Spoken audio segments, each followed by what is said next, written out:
ముఖ్యంగా ఇప్పుడు రేపు జరిగినటువంటి ఈ టీచర్ ఎమ్మెల్సీలో ఎన్నికల్లో ఎవరైతే ఓటర్స్ ఉన్నారో బీఆర్ఎస్ పక్కన లేరు, అందుకే బీఆర్ఎస్ టీచర్ ఎమ్మెల్సీలో పోటీ చేయట్లేదు అని చెప్పేసి మాట్లాడుతూ ఉన్నారు. వాళ్ళు ఎంతవరకు నిజం? ఎందుకు పోటీ చేయట్లేదు అసలు? చూడండి, నంబర్ 1 ఒకటి చెప్తాను మీకు. కాంగ్రెస్ పార్టీ ఇన్ఫ్యాక్ట్ మీరు అడగానే నేనే ముందే చెప్తాను. ఇప్పుడు మమ్మల్ని శూన్యం శూన్యం 0-0 అని లోక్సభ అని అన్నారు, రైట్? ఢిల్లీలో కూడా కాంగ్రెస్ పార్టీకి మంచి పెద్ద గుడ్ వచ్చింది కదా. మరి రాహుల్ గాంధీ గారు మూటముల్లో చదువుకొని వెళ్ళిపోవాలన్నా? ఉత్తరప్రదేశ్లో కాంగ్రెస్ నేరుగా కొట్లాడేటట్టుందా? ఒకటన్నా వచ్చిందో లేదో ఉత్తరప్రదేశ్లో.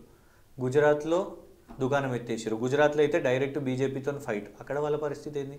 రాజస్థాన్లో వాళ్ళ పరిస్థితి ఏంది? మధ్యప్రదేశ్లో వాళ్ళ పరిస్థితి ఏంది?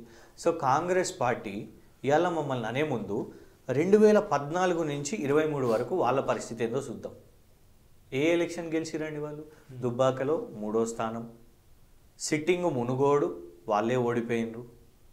ఆ తర్వాత హుజురాబాద్లో 3000 ఓట్లు వచ్చినాయి అనుకుంటా. ఏ ఎలక్షన్? జిహెచ్ఎంసీలో 1 సీట్ గెలిచారు.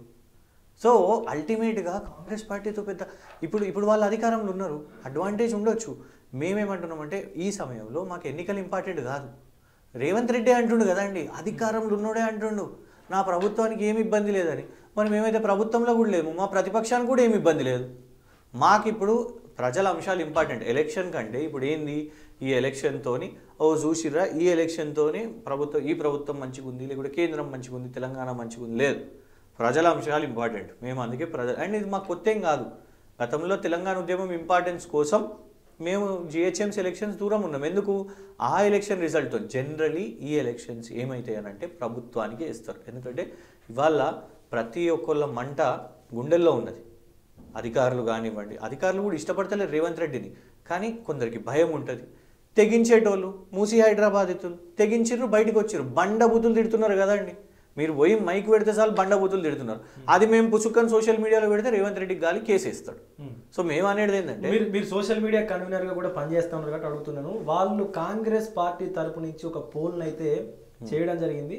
ఆ పోల్ని బీఆర్ఎస్ సోషల్ మీడియా నుంచి దాన్ని హ్యాక్ చేసి కావాలనే వాళ్ళకు అనుగుణంగా రిజల్ట్ వచ్చేలాగా మార్చుకున్నారని చెప్పేసి అంటారు. ఎంతవరకు నిజంగా మీరు హ్యాక్ చేసిరా దాన్ని?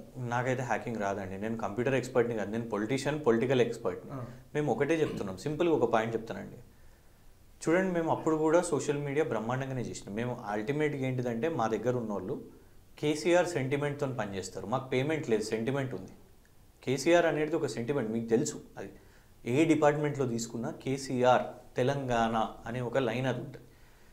మేము అధికారంలో ఉన్నప్పుడు కూడా ఏమైపోయిందంటే ఒక 9 సంవత్సరాలు అయిన తర్వాత మా వాళ్ళు చాలామంది కూడా నిరాశకు చెంది ఇలా రేవంత్ రెడ్డి చేసిన తప్పే అప్పుడు మా వాళ్ళు కూడా చేసారు. ఏమని తెలుసా? మా వాళ్ళే మన బీఆర్ఎస్ సోషల్ మీడియా మంచి లేదు, ఇది కదా, ఇది ఇద్దరం ఒక రూమ్లో కూర్చున్నప్పుడు చేసి ఉంటే బాగుంటుండే. వీళ్ళు ఏం తప్పు చేసారు?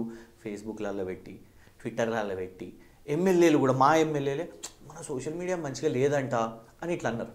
అదే తప్పి వాళ్ళ రేవంత్ రెడ్డి కూడా చేస్తున్నాడు. నేను అనొద్దు, కానీ ఆయనకి చెప్పేస్తున్నా. నువ్వు బహిరంగ సభలల్లా బీఆర్ఎస్ సోషల్ మీడియా ఇట్లా చేస్తుంది, బీఆర్ఎస్ సోషల్ మీడియా అట్లా చేస్తుంది అని అంటే అర్థమైంది అన్నట్టు. మేము గట్టిగా ఉన్నాం, కాంగ్రెస్ తుస్సు అయిపోయిందని. ఫస్ట్ ఇయర్లోనే నువ్వు ఇది చేస్తేవి. మీ పీసీసీ మహేష్ గౌడ్ మన కాంగ్రెస్ సోషల్ మీడియా మంచిగా లేదు, మీ రేవంత్ రెడ్డి కాంగ్రెస్ సోషల్ మీడియా మంచిగా లేదు, దీపాదాస్ మున్షి మీకు గిఫ్ట్లు ఇస్తాం రా నాయన, కొంచెం మధ్య పెట్టండి, గిఫ్ట్ కాంపిటీషన్ పెట్టింది కదా, సోషల్ మీడియా చేయండి. ఇదొకటి. ఇప్పుడు ఇంకోటి ఏం చేసారు వాళ్ళు, కొన్ని బాట్స్కి ఇచ్చారు. మనం ఏదన్నా పెట్టగానే మీరు కేటీఆర్ గారి హ్యాండిల్ వైజ్ చూడండి, కింద మొత్తం బాట్స్ వస్తాయండి. ఆ బాట్స్ ఏంటిదంటే వానికి ఎవరు 10 మంది ఫాలోవర్లు ఉండరు, వానికి ఏం ప్రెజెన్స్ ఉండదు, ఉట్టిగా ఆటోమేటిక్గా పెడతారు. కానీ మాది అట్లా బాట్ సిస్టమ్ కాదు. ఇవాళ వీళ్ళు ఏమని ఏడుస్తారు తెలుసా? వీళ్ళు యూఎస్లో ఉన్నారు, దుబాయ్లో ఉన్నారు, బరాబర్ అర్జెంటీనాలో కూడా ఉన్నాం, క్యూబాలో కూడా ఉన్నాం, బ్రాజిల్లో కూడా ఉన్నాం. ఎందుకు చెప్పాలన్నా, మా ఊళ్ళకు కసి వచ్చింది. ఇప్పుడు కేసీఆర్ గారు ఓడిపోయిన మరుక్షణం నుంచి ఒక ఎమోషన్ బిల్డ్ అయిందండి. ఎవరు ఊహించలే. ఎమ్మెల్యేలు ఆ ఎమ్మెల్యే మీద కోపం, ఈ ఎమ్మెల్యే మీద. కేసీఆర్ ఓడిపోతాడు. ఆయన ఏ విధంగా అయితే ప్రగతి భవన్ నుంచి ఇట్లా నేరుగా వితౌట్ సెక్యూరిటీ ఒకటి వెళ్ళిపోయింది చూడండి, అదొకటి ఒక ఎమోషన్. ఆ రోజు ఒక మీ జీవితంలో ఒక ఆసక్తికర సంఘటన జరిగినట్టుగా నాకు తెలిసింది. మీ చైర్మన్ పదవికి మీరే స్వతహాగా రాజీనామా చేసినట్టుగా కూడా తెలిసింది. ఎందుకు రాజీనామా చేయాల్సి వచ్చింది? నేను డిబేట్స్లో కూర్చున్నానండి. జనరలీ కౌంటింగ్ రోజు, ఎలక్షన్ రోజు డిబేట్స్లో కూర్చుంటాను. కౌంటింగ్ రోజు ఆ రోజు ఒక 4 డిబేట్లు కూర్చున్న తర్వాత ట్రెండ్ అర్థమైపోయింది. నేను అప్పటికి, ఎందుకంటే నాకు టికెట్ మిస్ అయిపోయింది, కొన్ని నెలలు నేను కేసీఆర్ గారిని కలవలేదు కూడా, నేరుగా ప్రగతి భవన్కి వెళ్ళినాను. పెద్ద ఆయన చూద్దాం, ఈ టైంలో ఉండాలి. ఎలాగానే వాళ్ళ కుటుంబ సభ్యులు, మహిళలు, వాళ్ళ అక్క చెల్లెలు చాలామంది ఉంటారు కదా, వాళ్ళందరూ బాధలో ఏడుస్తున్నారు. అట్లాంటి సమయంలో కేటీఆర్ గారు, చాలామంది ఉన్నారు, కేటీఆర్ గారు స్ట్రాంగ్గా వచ్చారు. అస్సలు ఏమీ ఒక ఎమోషన్ కనబడలేదు. నేరుగా బయటకు వచ్చారు. కారు ఎక్కబోతున్నారు. వేరే ఒక రెగ్యులర్ ఆ ముఖ్యమంత్రి కార్లు కాన్వాయ్ లేదు, పర్సనల్ కార్ ఎవరిదో, ఐ థింక్ సంతోష్ గారిది అనుకుంటా. ఆ పర్సనల్ కార్ ఎక్కబోతుంటే లక్కీగా లాస్ట్ పర్సన్ నేను వెళ్ళి కలిసినాను. So god bless you Krishank అని చెప్పాను, అంతే. ఏంది ఇది అనేసి ఆ ఎమోషన్ని చూసి నేను నేరుగా అక్కడి నుంచి మా కార్పొరేషన్ ఆఫీస్కి వెళ్ళానండి. కార్పొరేషన్ ఆఫీస్కి వెళ్ళి మా ఎండి గారికి నా రాజీనామా పత్రాన్ని పంపించి, ఏం అక్కడికి వెళ్ళి ఆ ఆఫీస్ నుంచి ఏం తీసుకుని వెళ్ళలేదు, మూడే. ఒకటి బాబాసాహెబ్ అంబేద్కర్ గారి చిత్రపటం, కేసీఆర్ గారి చిత్రపటం, కేటీఆర్ గారి ఫోటో, ఈ మూడు, అవి కూడా నా పర్సనల్ బిలాంగింగ్స్. ఆ మూడు తీసుకొని బయలుదేరడం జరిగింది. I was the first corporation chairperson to resign that post. ఆ తర్వాత ఇంకోటి చెప్తాను, ఏ విధంగా అయితే యువజన కాంగ్రెస్ వాళ్ళు కేసీఆర్ గారి పేరు మీద బురదను రుద్దుతూ, ఇది తెలంగాణనా, ఇది భారతదేశమా, మనం ఆక్యుపై ఈజిప్ట్ చూస్తాం, లేకపోతే ఒక ఉత్తరప్రదేశ్ చూస్తాం, అట్లాంటిది తెలంగాణలో ఎమ్మెల్యే క్యాంప్ కార్యాలయాల్లో కేసీఆర్ గారి ఫోటోని తెచ్చి బయట బలగొట్టుడు, ఈ బురద జల్లుడు ఆయన పేరు మీద, ఏం పాపం చేసిండండి ఆయన?